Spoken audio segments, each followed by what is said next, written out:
உண்மையின் தாயே இறைவா, இறை மகனே இறைவா, தூய ஆவியே இறைவா, உம்மை புகழ்கின்றோம். அன்புருவான இறைவா, அகிலம் காக்கும் இறைவா, அமைதி அருளும் இறைவா, உம்மை போற்றுகின்றோம். நெஞ்சில் சுமக்கும் இறைவா, நீதியில் நிறைவே இறைவா, சுமை தாங்கியே இறைவா, புகழ்ந்து போற்றி ஆராதிக்கின்றோம். சரி கடவுளே, உங்களுக்கு எது ரொம்ப பிடிக்கும்? நீங்க செய்யற அன்பான செயல்கள் தான்.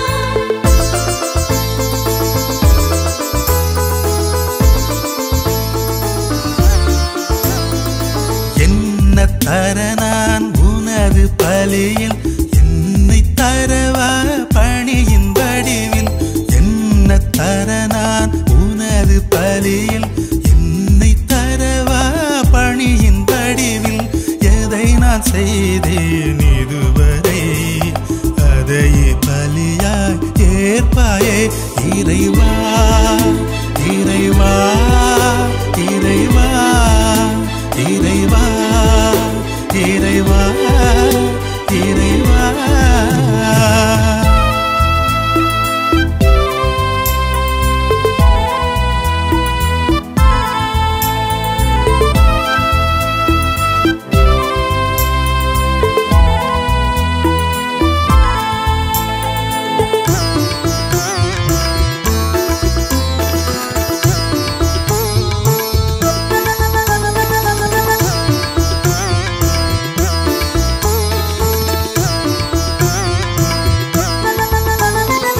விழிகள் எழுதும் கண்ணீர் தொழியும் வியர்வை பேசும் உழைப்பின் மொழியும், விழிகள் எழுதும் கண்ணீர் தொழியும் வியர்வை பேசும் உழைப்பின் மொழியும், வியப்பில் ஆழ்த்தும் விந்தை நிகழ்வும்,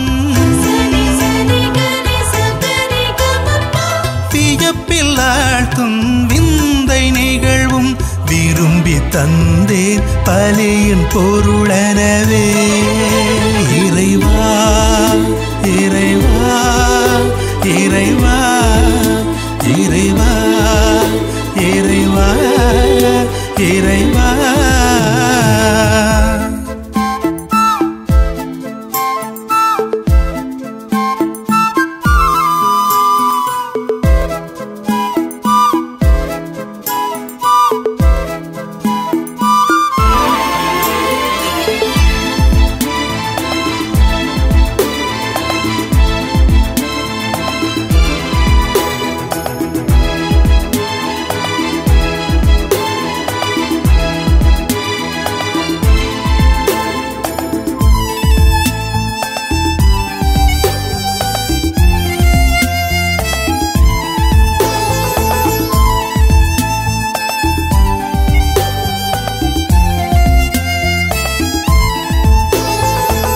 இதயம் சுரக்கும் நேய உணர்வும் இளமை ததும்பும் அழகு செயலும், இதயம் சுரக்கும் நேய உணர்வும் இளமை ததும்பும் அழகு செயலும், இயற்கை வழங்கும் இனிய கொடையும்,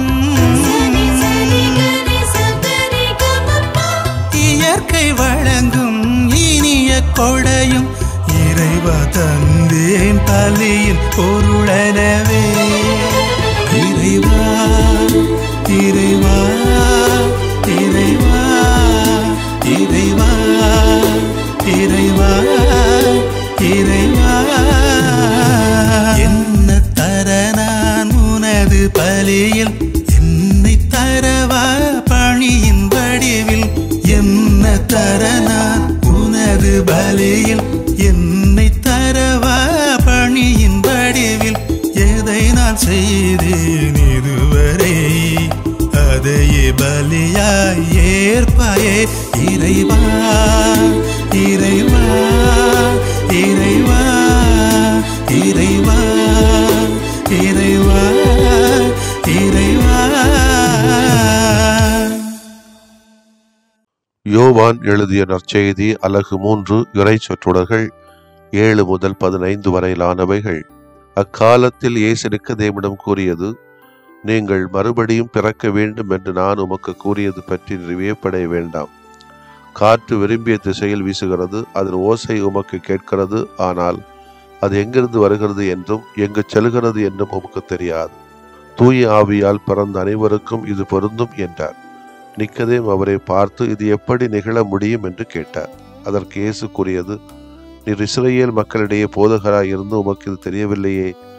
எங்களுக்கு தெரிந்ததை பற்றியே பேசுகிறோம், நாங்கள் கண்டதை பற்றியே சான்று பகர்கிறோம். எனினும் எங்கள் சான்றை நீங்கள் ஏற்றுக்கொள்ளவில்லை என உறுதியாக உமக்கு சொல்கிறேன். மண்ணுலகு சார்ந்தவை பற்றி நான் உங்களுக்கு சொன்னதை நீங்கள் நம்பவில்லை என்றால், விண்ணுலகு சார்ந்தவை பற்றி சொல்லும் போது எப்படி நம்பப் போகிறீர்கள்? விண்ணகத்திலிருந்து இறங்கி வந்துள்ள மானிட மகனை தவிர வேறு எவரும் விண்ணகத்திற்கு ஏறி சென்றது இல்லை. பாலை நிலத்தில் மோசையால் பாம்பு உயர்த்தப்பட்டது போல மானிட மகனும் உயர்த்தப்பட வேண்டும். ஆண்டவரின் அருள்வாக்கு. இறைவா உமக்கு நன்றி. அன்புக்கினியவர்களே, மானிட மகன் உயர்த்தப்பட வேண்டுமென்றால் உயிர்த்த ஆண்டவரை நம்பி மண்ணுலக வாழ்வு பற்றி சொல்லுகின்ற காரியங்களை ஏற்றுக்கொண்டும், விண்ணுலக சார்ந்தவை பற்றி கேட்டால் அதை ஏற்றுக்கொண்டும் வாழ்வாக்குகின்ற பொழுதுதான் மானிட மகனைப் போல நாமும் உயர்த்தப்பட முடியும் என்ற ஒரு வாக்குறுதி இன்றைய வாசகத்தின் வழியாக நம் யாவருக்கும் சொல்லப்படுகிறது. இன்றைய வாசகம் நேற்றைய நற்செய்தி வாசகத்தினுடைய தொடர்ச்சியாக அமைந்துள்ளது. பரிசேயர் தலைவர் நிக்கதேமுடன் இயேசுவின் உரையாடல் தொடர்கிறது. மறுபடியும் பிறக்க வேண்டும் என்னும் கூற்றுக்கு இயேசு தருகின்ற விளக்கத்தை இன்று சிந்திக்கிறோம். காற்று திரும்பிய திசையில் வீசுகிறது, அதன் ஓசை உமக்கு கேட்கிறது, ஆனால் அது எங்கிருந்து வருகிறது என்றும் எங்கு செல்கிறது என்றும் உமக்கு தெரியாது. தூய ஆவியால் பிறந்த அனைவருக்கும் இது பொருந்தும் என்கிறார் ஆண்டவர் இயேசு. உயிர்த்த இயேசுவின் மிக பெரிய கொடை தூய ஆவியார். அந்த ஆவியார் தான் என்பதை நாம் புரிந்து கொள்ள வேண்டும். அவர் விடுதலை தருகிறவர்.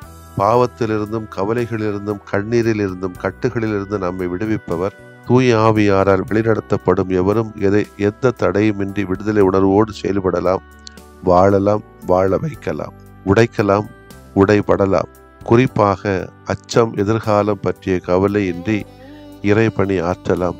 தூய ஆவியார் தருகின்ற விடுதலை இறைவனின் திருவுளத்தை நிறைவேற்றுவதற்காகவே அன்றி தன்னலத்தோடு வாழ்வதற்கும் பணி செய்வதற்கும் அல்ல.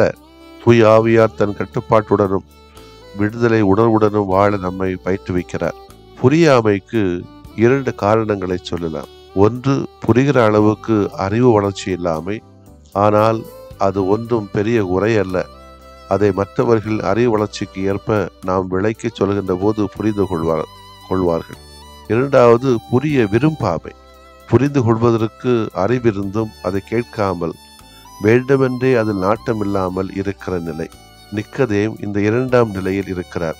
நிக்கதேம் படித்தவர், உயர்குலத்தை சார்ந்தவர், அறிவு மிகுந்தவர், கேட்பதை உடனடியாக புரிந்து கொள்ளும் திறன் படைத்தவர். இருந்த போதிலும் இயேசு சொல்வதை புரிந்து கொள்ள விரும்பாமல் நடிக்கிறாரா இருக்கிறாரா என்று தெரியவில்லை. நம்மளும் பல பேரும் இப்படித்தான். தெரிஞ்சாலும் தெரியாதது போல, புரிஞ்சாலும் புரியாதது போல நடிக்கிறோம், வாழ்கிறோம்.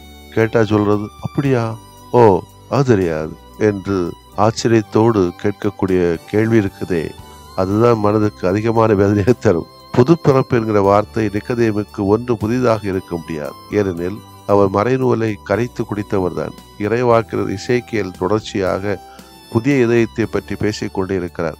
புதிய இதயத்தையும் புதிய மனத்தையும் பெற்றுக்கொள்ளுங்கள், என்று. நான் உங்களுக்கு புதிய இதயத்தை அருள்வேன், புதிய ஆவியை உங்களுக்குள் புகுத்துவேன்.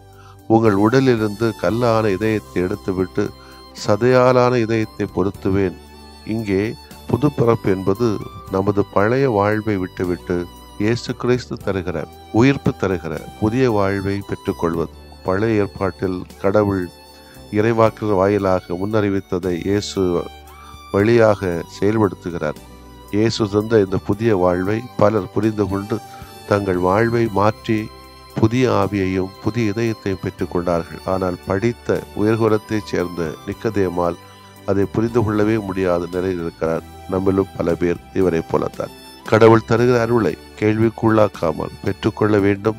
ஏன், எப்படி என்ற கேள்விகளை கேட்டால் நம்மால் சரியான பதிலையும் பெற்றுக்கொள்ள முடியாது, சரியாக புரிந்து கொள்ளவும் முடியாது. நம்முடைய அறிவினால் ஆற்றலினால் கண்டுபிடித்து விடலாம் என்றால் நிக்கதேமை போல தவறாகத்தான் புரிந்து கொள்ள வேண்டியிருக்கும். இறை அருளை கேள்விக்குள்ளாக்காமல் பெற்றுக்கொள்ளும் ஆற்றல் வேண்டி மன்றாடுவோம். ஆமென். மன்றாடுவோமாக. உயிர்த்த மாட்சிமிகு ஆண்டவர் இயேசுவே, உம்மை போற்றுகிறோம். உமது சீடர்கள் அனைவருக்கும் நீர் வழங்கிய தூய ஆவி என்னும் கொடையை எங்களுக்கும் தந்து நாங்கள் விடுதலை அனுபவம் பெற அருள் தாரும். ஆமென். தூய ஆவியை பெற்றுக்கொள்ளுங்கள். எவருடைய பாவங்களை நீங்கள் மன்னிப்பீர்களோ அவை மன்னிக்கப்படும்.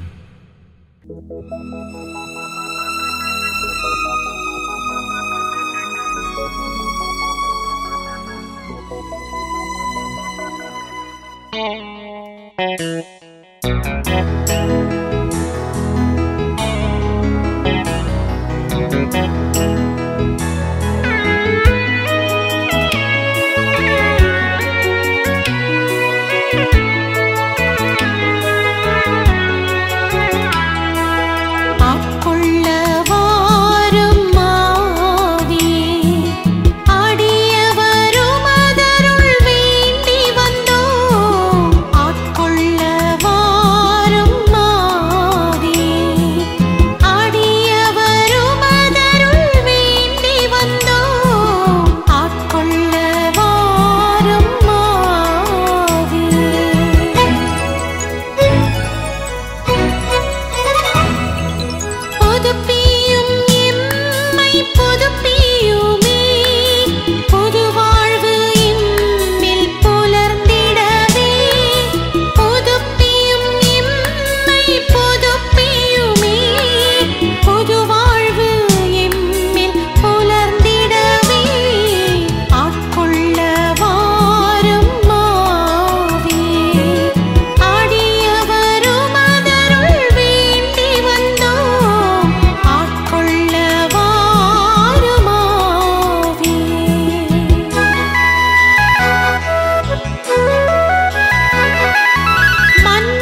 அருளடையாளத்தை தாழ்ந்து பணிந்து ஆராதிப்போம். பழைய நியம முறைகள் அனைத்தும் இனி மறைந்து முடிவு பெறுக. புதிய நியம முறைகள் வருக. புலன்களாலே மனிதன் இதனை அறிய இயலா. குறைகள் நீக்க நம்பிக்கையின் உதவி பெறுக.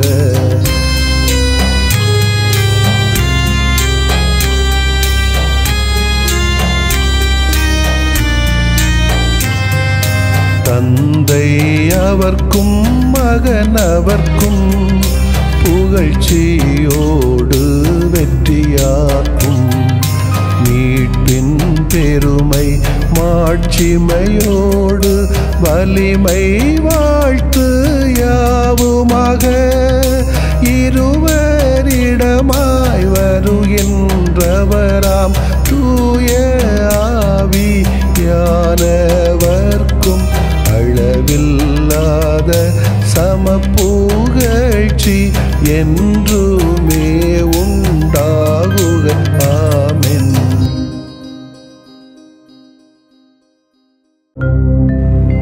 வானின்று அவர்களுக்கு அப்பமளித்தீரே. இனிமையெல்லாம் தன்னகத்தில் கொண்ட அப்பம் இதுவே. மன்றாடுவோமாக.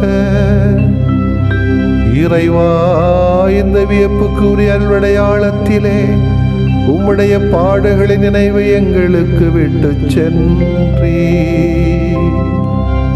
உம் திருவுடல் திருரத்தமாகியவற்றின் தூய மறைபொருளை வணங்கும் நாங்கள்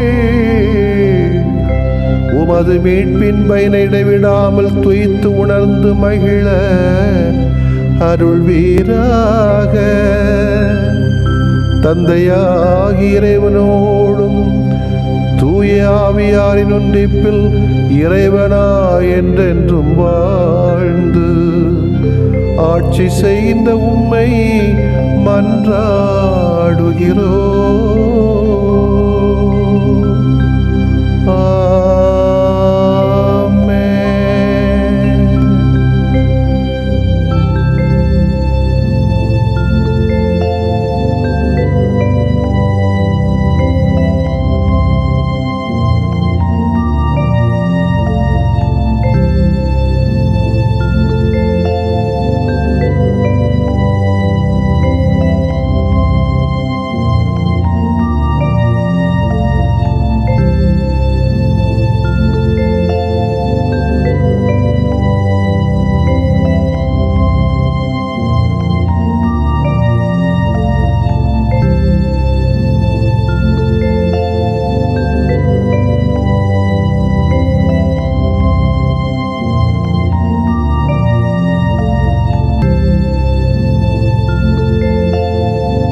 புகழுக்குரிய